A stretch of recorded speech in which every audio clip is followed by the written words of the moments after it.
Our first ever live stream for our new podcast for Brad and Joe, One Lap Down. And we've got our first interview, which, if you listen to our first episode, kind of alluded to the fact that this man would be on the podcast. Mr. Ed Smith is here. And I'm glad that I approved the thought of getting all NASCAR up for us today because some of us are lacking NASCAR wear. This guy is not. Yeah, can you show us that hat? That is nostalgia if I ever saw it before. Bobby Labonte, Tony Stewart, Joe Gibbs Racing, the OGs, baby. They don't make apparel the way they used to, man. I really don't. Absolutely not. Absolutely I mean, to the point where Brad and even Ellen, my girlfriend, have shirts that are kind of like the 90s versions of NASCAR shirts. Because I had to dig for that thing, too. I went all over the internet to find that. I wasn't going to wear something that was really chic and cut out that just said NASCAR or Brad Keselowski, like really, really fine. Like, I'm not trying to make a statement here. I'm just trying to get into it. Well, let's get into the meat of this. Those of you watching on Facebook, thanks a lot. Appreciate it. We will try to continue to do this type of thing moving forward with our podcast. You're more than welcome to comment, submit questions, answer questions even as we go along here. But the main focus is Mr. Ed Smith. And Ed, first and foremost, why don't you tell people kind of who you are and how you are connected to us in case they don't already know. Well, how my connection really to Joe is actually we were roommates when I got to the University of Lynchburg, and it was then Lynchburg College. So we're dating ourselves a little bit, Joe, even. Moved to Lynchburg here. I am the director of strength conditioning, head strength conditioning coach, whatever you want my title to be. I'm not really worried about the title. And then fortunately we were able to work with Brad now as Brad with the swimming. So that's my connection with you guys. But as we talk about motorsports and those things, I am a diehard NASCAR fan, really diehard dirt racing fan as well. So that's kind of my connection with this group. Joe, I feel like this is what we're trying to do here. We're trying to bring in people that are a lot smarter on the subject than you and I are. I don't think they're going to be less than me as the new person on this podcast, but very excited to have Coach Smith. I know he's taught me a lot. You've taught me a lot about racing, especially getting into this kind of stuff in the NASCAR. So I'm excited to see kind of the questions that you've brought here, Joe, this morning.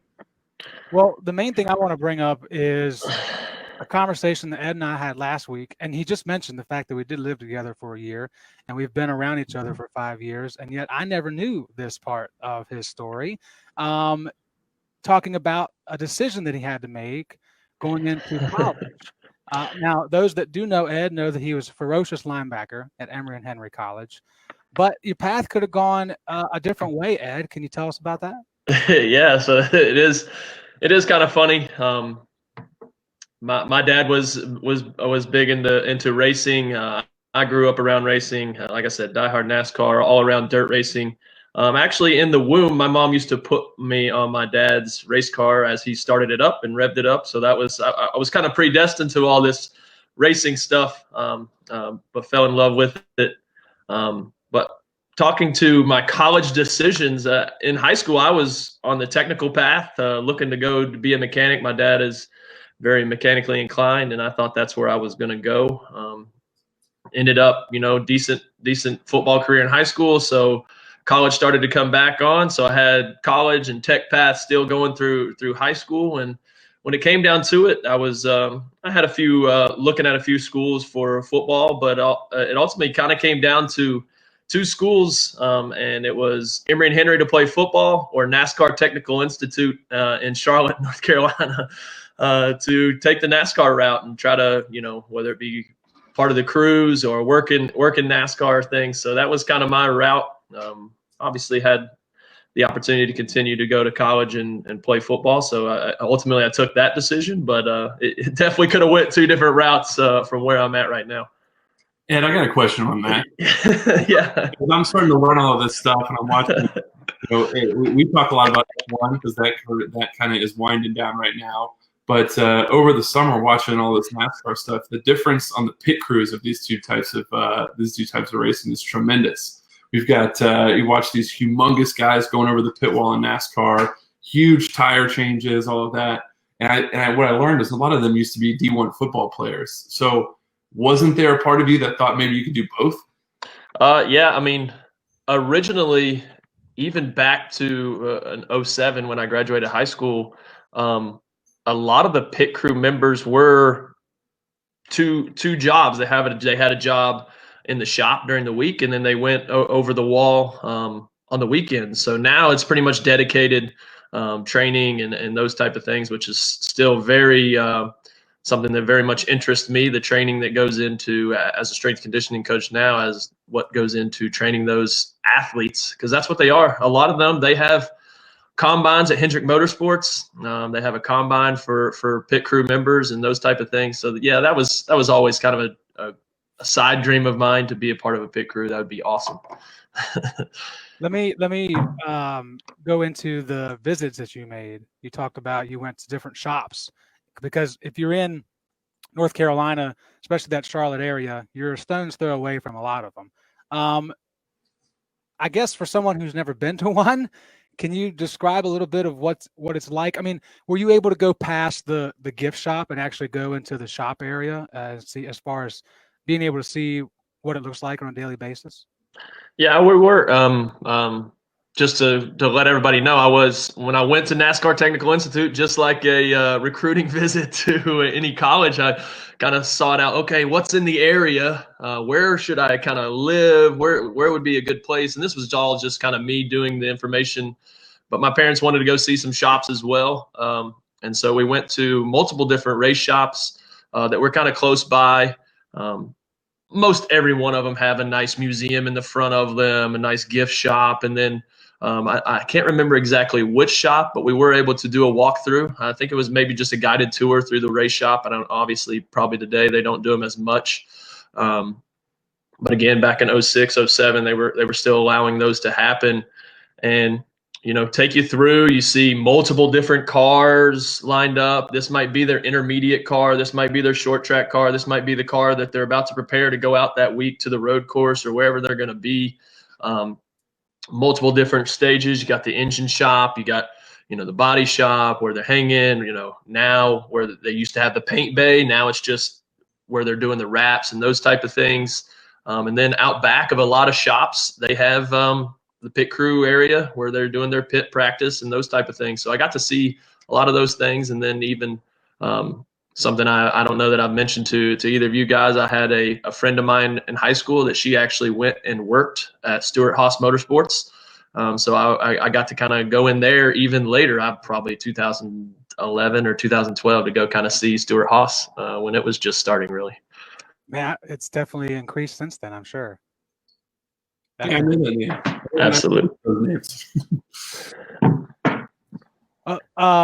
Moving on to another part of that story, where I made the assumption that your first love was my first love, and that's not true. My first love was football, but you mentioned to me that it was definitely racing because of the way that your life was structured early on with following your dad around. Again, these are, for some reason, details that came up previously. And part of that, I'm sure, is the fact that during the year that we lived together, I was very much against NASCAR because I was an idiot. But now it's other stuff. But can you walk us through what you told me about the difficulty of trying to focus at school when you had all these other things to do in the shop with your dad? Yeah. So when we moved, so I originally was born in Iowa. My dad raced all his life, went into racing. We were moved to Tennessee when I was in second grade. So pretty much from like second grade till middle school sometime. I don't recall exactly the year that my dad got the opportunity to race again for somebody. But when we were in Tennessee, my dad had the opportunity to race a late model for a guy in town.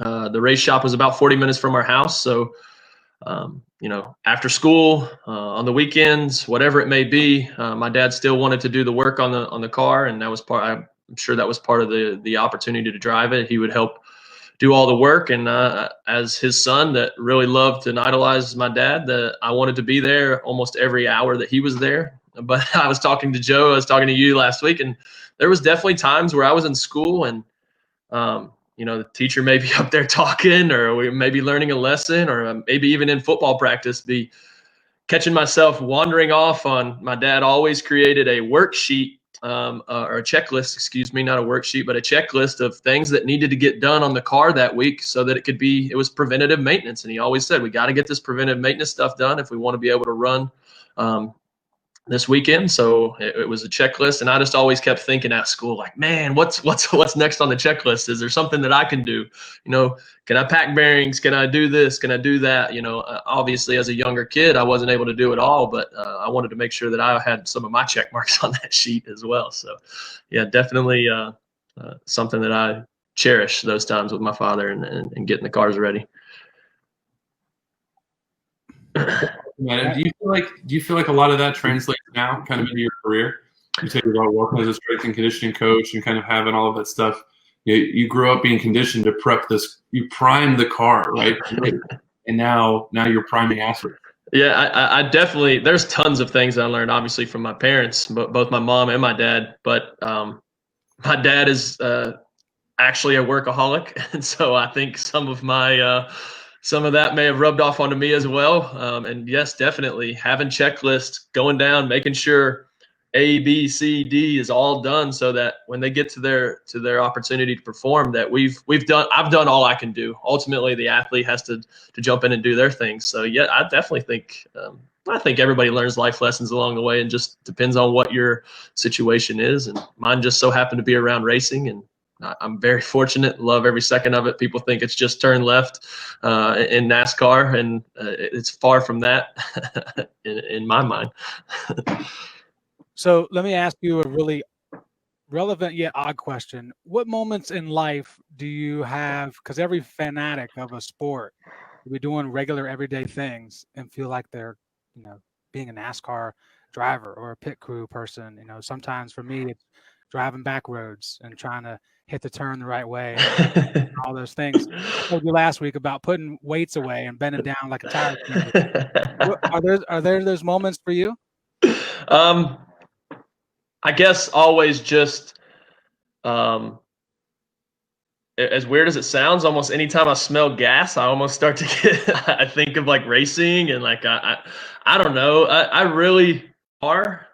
I like, and my wife, I've got some things wrong with my truck right now that I want to do, but that just brings me back some memories, and to know that I can do those things on a car and work on a car. I still got to call my dad every time I do it to make sure I'm doing stuff right, or, ask some questions and some guidance, because I always had my dad there to kind of watch over me on those things.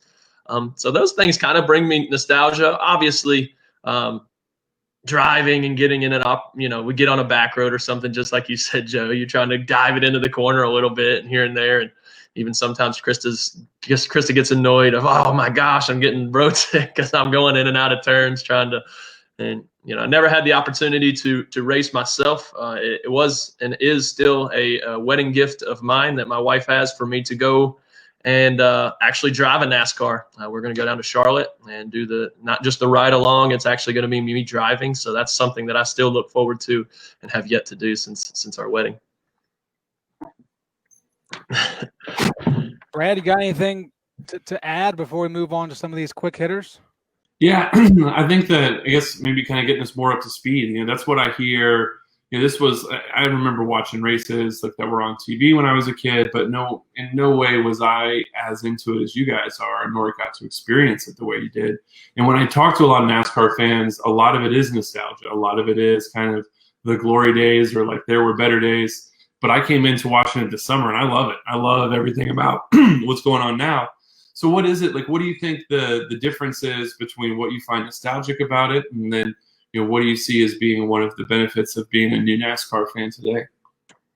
Well, I think there's many more from me, Joe. I'll let you answer on some of the stuff because you got in it and out of it. You got out of it for a reason. Now you got back in it. But I think from me, the nostalgia in NASCAR, I grew up I'm very blessed. I grew up 45 minutes from the best track on the NASCAR circuit and went to every single race just about growing up, whether I was in second grade or sometimes my parents even worked the race because we couldn't afford tickets. They would be ushers so that they could watch the race at Bristol. So most of my life around that, seeing the fans, the campers all over the place at the racing events. It's all over my brain of what it looks like at a NASCAR track, and then now you go and it's still some of that, but it's just not as big a crowds and those type of things. I think now that this pandemic actually is going to bring NASCAR back, because we're getting some of those fans like Joe and new fans that didn't have other sports to watch. Like that was me. Hey, like for yourself, it's like, this is an awesome sport if you just, and a lot of people, and my wife included, when I brought her into the whole realm of NASCAR, she's like, I got to have somebody to cheer for. Like, I can't just watch cars turn left and but once you understand the process of, there is preparation that goes into this. There's a crew chief involved. There's a car chief involved. There's pit crew involved. There's a spotter involved. If you're at a bigger track, there might be multiple spotters involved. It's a team. It's not just the one dude behind the wheel turning left, coming in, getting tires, saying my car's not doing this, it's not doing that. Good luck. And if we suck, we suck. Some people start out the race really bad and end up at the end of the race really good. So it's definitely a strategic and a well-oiled machine. And when I'm watching and I'm listening to the commentary, I definitely listen to it a lot different because I was around NASCAR and around racing. So when they say stuff, I at least have an understanding of what they're saying. I'm not going to say I know exactly what they need to do and change on those things. So, but I think it's opened a new world for the new, but it still has the nostalgia for us old folks, if you call me an old head on this stuff. Wow. Yeah, I think that's what I enjoyed most by getting into it, is the depth of it, where you can kind of get into this history and these just legendary figures within the sport, and then a lot of them have family members that are still involved. We saw that with Chase Elliott this year, right? And I think that for me was what made it so easy to get into. But just being a fan of anything competitive, it wasn't very difficult to start following along. And you're right, especially when there was no other live sports to watch on TV, and and these guys were getting up there and really put on a show there early in the season, racing Sundays, racing Wednesdays. I looked forward to those Wednesday night races back in like May and in June. Those were pretty fun. Absolutely. Joe, what's your take on that? As somebody that left the sport, I've got to harp on you with that for a little bit. We're going to keep doing it. You left the best sport, and then you can't. Now you're back. What brought you back? Is it just the pandemic? Did hearing names like Elliott back in the headset for you? What brought you back? Well, on the Elliott point, that really didn't matter to me because growing up, his dad wasn't very good. So I didn't really associate it with what I should. But I digress. Yes, it will be brought up multiple times that I gave up on it. And majority of it was just the lack of parity. I really wanted somebody else to win. And part of that's being a Mark Martin fan and never winning. But, I think what brought me back, I'm going to say this. I never fully left. I mean, I had the TV on the office, and Radio Hub or NASCAR Hub would come on and on the TV, and I would kind of keep up with it enough to know a little bit of what's going on. So it wasn't completely gone, but no question, the pandemic helped out with that. No doubt at all. I mean, I had my options of virtual viewing of NBA 2K or iRacing, and I chose that. I thought that was more unique. I love that they were buying into it. The technical producer TV side of it was really cool to me. So that kind of got me going into it. And then, like you all have said, it was the only thing going on. So I thought, well, let's buy into it, right? Let's enjoy this for what it is and see if it sticks. And it has stuck for sure. I will say that it's a really interesting line for me of picking someone. Krista's right. Like, it feels like you enjoy it more if you have someone to root for. But I've almost kind of just been okay with enjoying the sport as it is, more so than than going for one particular driver, but you do have a favorite driver. I mean, if you don't have one, then you're never really going to have a good time at the end of the race because, like, well, the victory lane celebration means nothing to you. I don't want to be a total media guy. So, yeah, I think it was always there. It was always planted. That nostalgic thing was there. That was what you did every Sunday. Shoot, every Friday watching practice, then watching qualifying. I mean, it was always on Speed Channel. You know, back in the day, love Speed Channel. So it was always planted there, thanks to mom and dad. But I guess that's why it never really left, because it was planted so young and so early. That you kind of you get to the point even where you're on YouTube and you watch old races and you're looking at Jack Sprague driving and Kevin LePage and all that stuff. And it's really, really cool. So I'm glad we're back into it. I'm glad all three of us can enjoy this, as well as other people in our world and beyond. And I want to move on to some of these quick hitting questions. Do I need to ask quick hitting questions too, Joe? Do what? Do I get to ask quick hitting questions? Of course. I'm going to throw some difficult curveballs at Okay. over there. Well, I'm gonna throw some softballs then. How about that? Yeah, there we go. Throw up some easy ones. So first things first, Ed, related to the Cup Series, first race that you ever went to, and do you remember who won? I do not remember who it was, but it was at Bristol Motor Speedway, most certainly. That's why I'm going to skip the next question of favorite track. We already know what that is. Dead on. I like Martinsville. I like the short tracks. I want to go to Richmond. I think that would be a good spot. Martinsville's fun because it's right down the road here now. But there nothing beats Bristol Motor Speedway, especially a night race back in the 2000s when it was slam packed.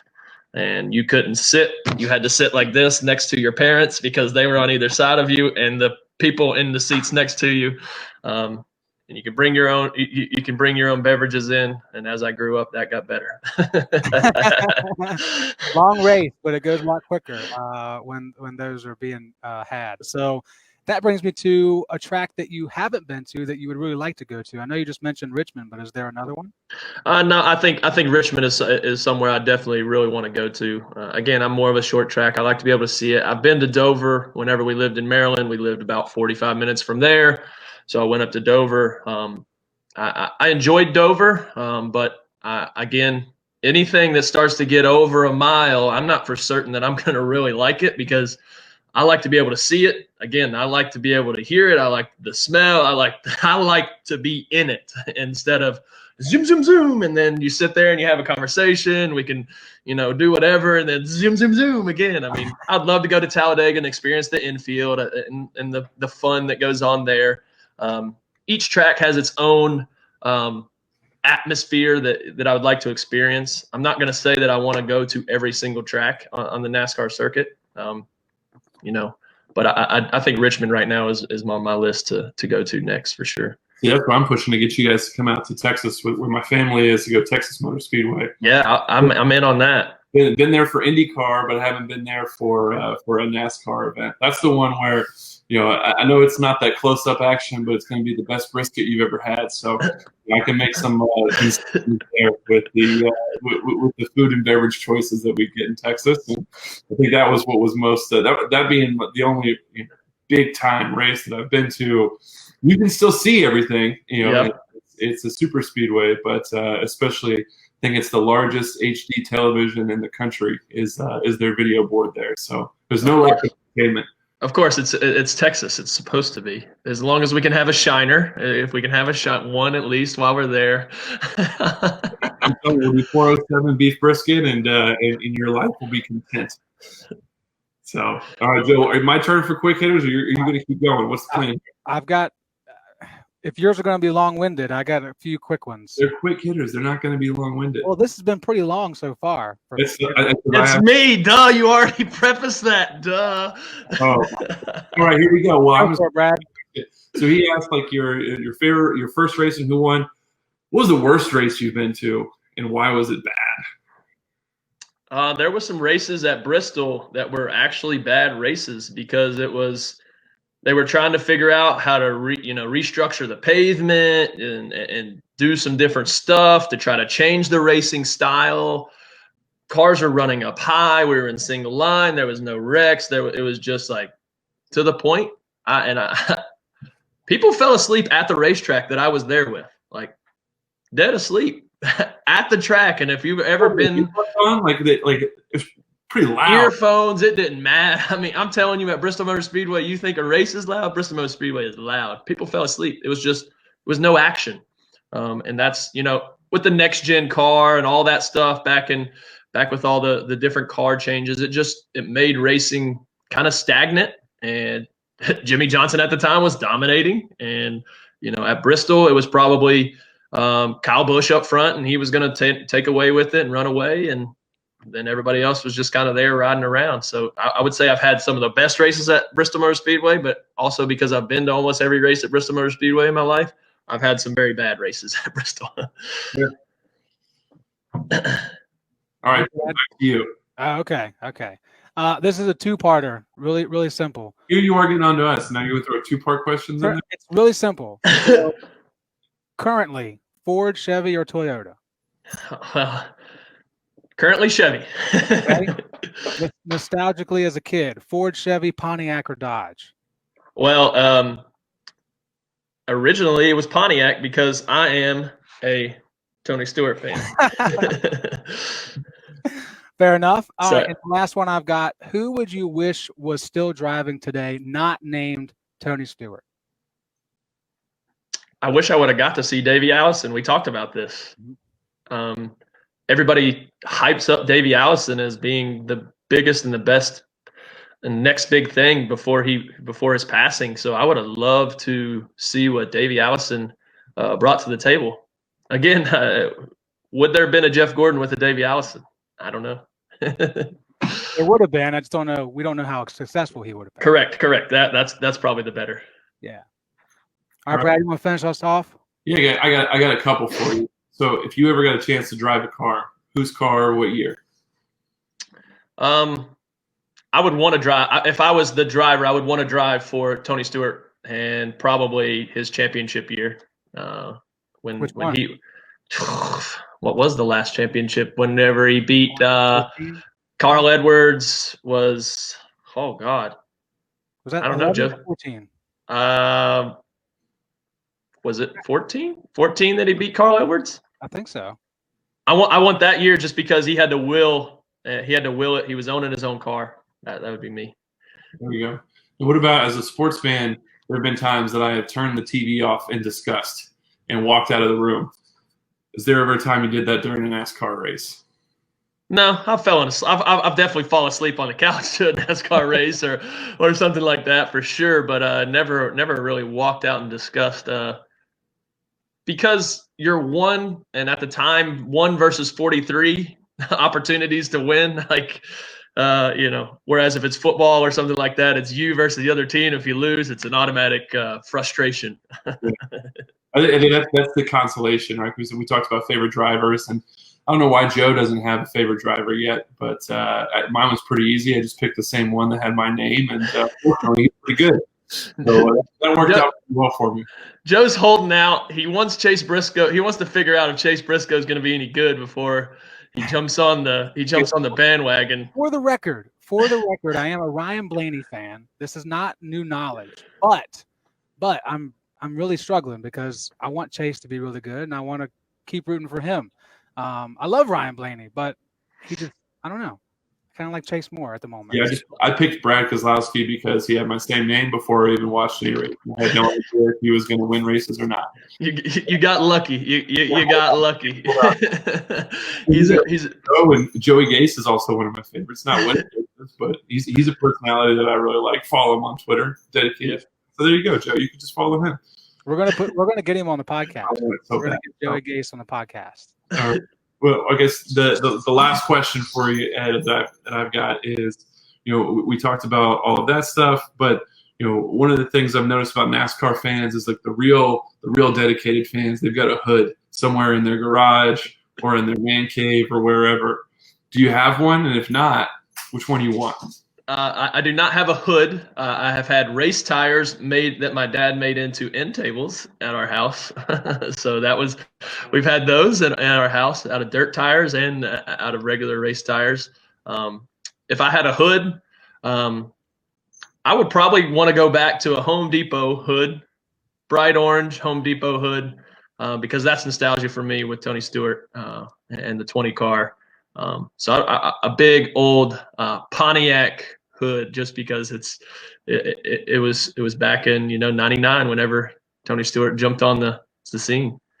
Well, then make sure that it's Tony's and not Joey's. Yeah, correct. I would never have a Tony. I mean, I'd never have a Joey Logano hood in my house. Poor kid, he got thrust into the limelight. So we won't go. I will stop with that. We're in the majority on that one. That opinion, as far as not having that in our house. But I mean, you're part of the team. So both of you guys are. You got to be able to support him somehow. Part of the team, right? He's a teammate. I don't have this disdain for him. He's a good thing I'm not driving the 12. But I think too, what my favorite driver, Brad Keselowski's not really appreciated by a lot of people. So maybe I'm the heel, which I guess that was a question I did think of earlier. You and I are wrestling fans, Coach Smith. You think about all these guys, the big moments in wrestling where somebody turns heel. You got this guy who's the good guy, baby face, and then turns heel. Do you ever see that happen in NASCAR? Not really. I've seen people fall on their face, like not be good that they thought they were going to be. I think Joey Logano originally was one of those, but not really that I can think of. Joe, maybe as someone that still followed along, could.